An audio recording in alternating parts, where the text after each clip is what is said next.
لا حول ولا قوة إلا بالله العلي العظيم. مش عارفة أبدأ معاكم الفيديو أقولكم صباح الخير ولا مساء الخير. مش عارفة أقولكم إيه طبعا على المنظر اللي انتوا شايفينه ده. يعني ملحقتش أفرح بالشقة اللي أنا لسه عاملاها موضباها ونضيفة وكانت زي الفل. بصوا اللي انتوا شايفينه ده، يعني الحمد لله الحمد لله ان هي جت على قد كده. أنا بصراحة جيت نمت بالليل، أنا بنام بدري عشان بصحى بدري، وقلت هنام عشان اصحى بقى بكرة بدري ان شاء الله، عندنا امتحانات وصحيان بدري وكده. المهم نمت وقمت كده قلقت على الساعة 1. لقيت بقى المنظر ده. ايه بقى اللي حصل؟ هقول لكم دلوقتي ايه اللي حصل، بس عايزة اسلم عليكم. عايزة اقول لكم ان انا بحبكم جدا. طبعا اهلا وسهلا بالمتابعين الجدد اللي اشتركوا في القناة. يا رب دايما اكون عند حسن ظنكم واقدم لكم فيديوهات مفيدة تستفيدوا منها وتديكوا طاقة ونشاط وكل حاجة حلوة. عايزة اقول لكم ان انا بحبكم قوي قوي قوي قوي، ربنا يديمكم في حياتي نعمة، وان شاء الله يعني نكبر ونبقى عيلة كبيرة بإذن الله. نبدأ بقى الفيديو ونصلي على سيدنا محمد صلى الله عليه وسلم وعلى آله وصحبه أجمعين.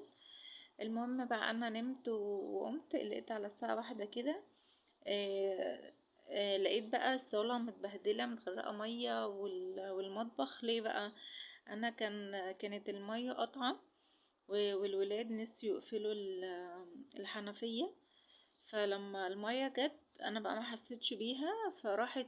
والحوض عندي فيه مشكلة ان هو كتر المية فيه مش بيصرف المية على طول، المية بتبقى بتتصرف بس ايه، ببطء قوي. فمن كتر بقى ضغط المية والمية جاية شديدة وكده الحوض اتملى وبقت المية تنزل على الارض، والحمد لله المطبخ عندي كله اتبهدل مية بالصالة بقى. طبعا انا شلت السجاد خرجته بره، وشلت الحاجات اللي اتبهدلت مية نشرتها بره وفي البلكونة، وبقيت بقى ايه لميت المية. يعني عايزة اقول لكم اصلا في اليوم ده كنت تعبانة. لميت بقى المية والحمد لله والدنيا ايه هديت. الكارثة بقى الاكبر ان انا كنت فاصلة التلاجة، قلت عشان ايه الصبح ابقى اغسلها. يعني بصوا الحمد لله كل الحاجات الحلوة جاية ورا بعض. فروحت بقى بعد ما خلصت طبعا ولميت المية ونشفت الارض ويعني والدنيا هديت شوية.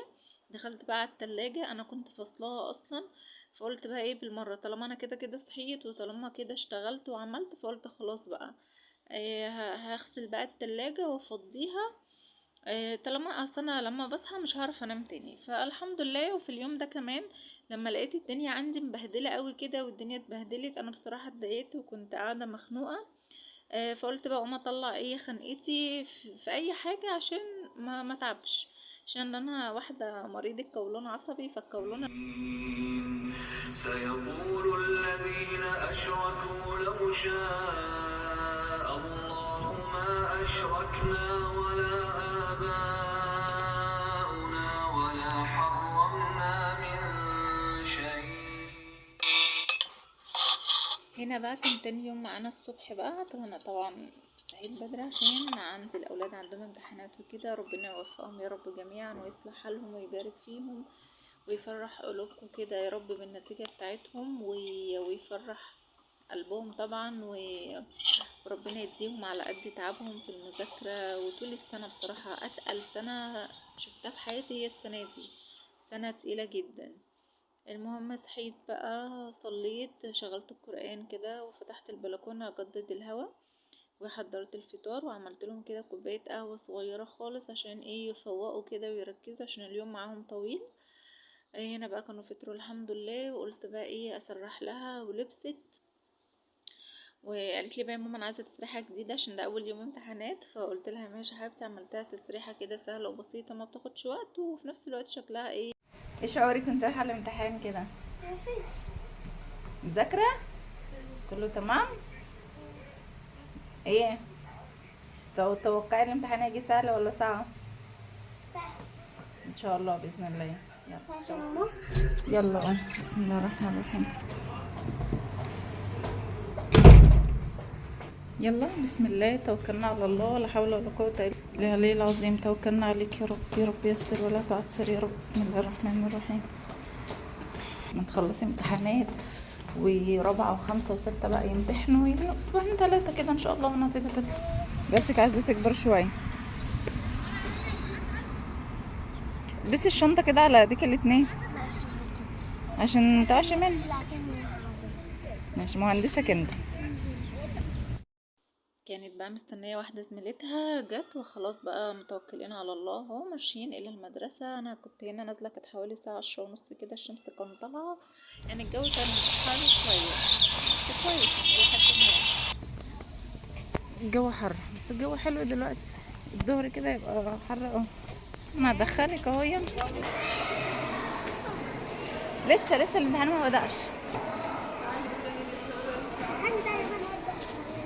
ركزي يا كوكي، ها خلي بالك من نفسك يا روحي، ربنا يوفقك ان شاء الله ويصلح حالك بالنجاح.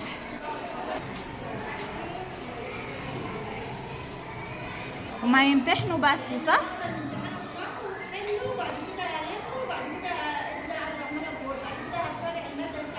اه طيب ماشي شكرا يا مس نادية. عايزة حاجة كده؟ روحت بقى البيت الحمد لله، الجو عمال يغيم كده، فقلت الم الغسيل الاول قبل ما ابدا اي حاجه معايا جوه، لان الجو مش متظبط كده، الجو كده شكله مش مريح يعني.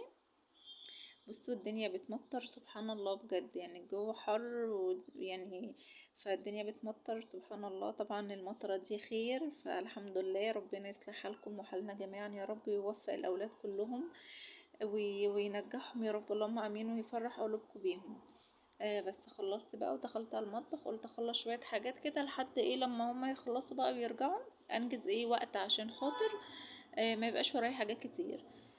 كان عندي بقى البوتاجاز طبعا متبهدل، انا كان بقالي كام يوم كده تعبانه، فبصراحه ما كنتش قادره اعمل حاجه، فلما ببقى تعبانه قوي ما بقدرش اجي على نفسي واضغط عليها عشان خاطر ما تعبش زياده.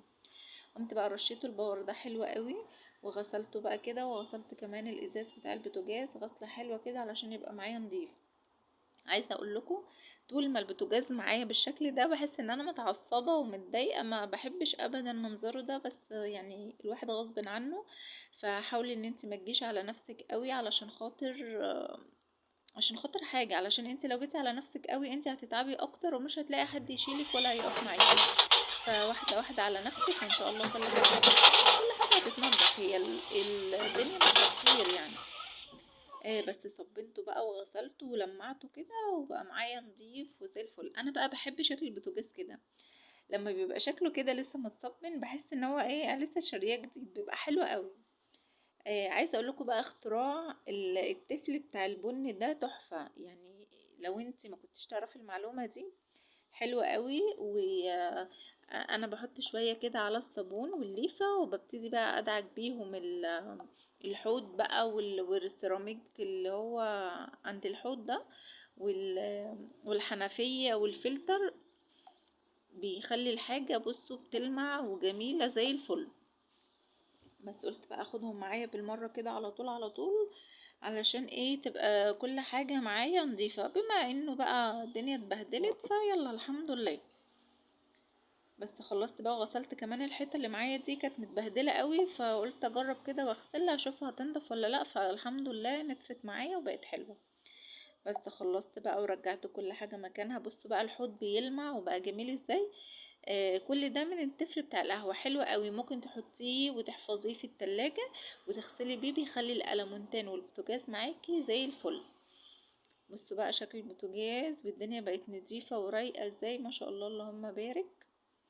ربنا يقويني ويقويكم ويدوكوا الصحة وطولة العمر يا رب، وتعملوا كل اللي نفسكم فيه. اهم حاجة النظافة، النظافة دي شيء عظيم وشيء مريح جدا للنفسية. عايزة اقول لكم وانتوا بتدعوا لاولادكم، دي حاجة مهمة قوي، خلوهم يسمعوا الدعاء بتاعكم ليهم. ليه بقى؟ بتفرق قوي في نفسيتهم، والعيل كده بيتبسط، ايه ده دي ماما بتدعيلي، دي ماما خايفة عليا، ماما بتحبني. فلازم تسمعوهم دعائكم كده الصبح وهم نازلين مثلا على المدرسة، لو هم كبار وهم نازلين على شغلهم، فبتفرق قوي في نفسيتهم وفي حياتهم، فدي حاجة مهمة جدا. انا بتعمد دايما وانا بدعي لهم ان انا ادعي قدامهم حتى لو رايحين مثلا وراهم درس، وراهم مذاكرة قاعدين، ربنا يوفقكم، ربنا يصلح حالكم. الكلام ده حلو قوي وربنا يهديهم ويصلح حالهم يا رب ويوفقهم. فحبيت بس اقول لكم المعلومة دي. طبعا عادي انت حابة تدعي في اي وقت انت بتدعي فيه، بس برضو ايه، خلي من وقت للتاني كده ان هم يسمعوا دعائك ليهم، هتفرق معاهم قوي. بصوا بقى اليوم ده، انا خلاص كده كنت فرهدت بصراحة وما كنتش نمت كويس. فقلت لا، هعمل بقى اكلة خفيفة كده، رنجة وبصل وطماطم وخس وبصل، الاكلة الحرشة الحلوة دي، وحمرت بطاطس محمرة عشان هما ملهمش في الرنجة. فقلت اكلة خفيفة وبسيطة والحمد لله، يعني ربنا يديمها نعمة ويحفظها يا رب من الزوال. عايزه اقول لكم الاكله دي حلوه جدا، بتنزل في قلبي والله العظيم، بحبها قوي يعني. خفيفه كده وحلوه وكلنا والحمد لله، وربنا يديمها نعمه يا رب. هنا بقى كنت عملت لهم عصير. قلت بقى ياخدوا كوبايه عصير كده مع حاجه حلوه، مع كيس بسكوت، قبل ايه ما ندخل ننام. ويبقى كده الحمد لله اليوم بتاعي خلص، وده كان الروتين بتاعي النهارده. عايزاكم تدعوا لي دعوه حلوه كده. ولو لسه ما اشتركتيش في القناه انزلي تحت واشتركوا وفعلوا زر الجرس عشان يوصل لكم مني كل جديد. وما تنسيش اللايك والتعليق الحلو القمر اللي زيكم. ربنا يكبر بخاطركم ويبارك فيكم ويحفظكم جميعا يا رب. بحبكم جدا في الله. اسيبكم على خير واشوفكم على خير. باي باي.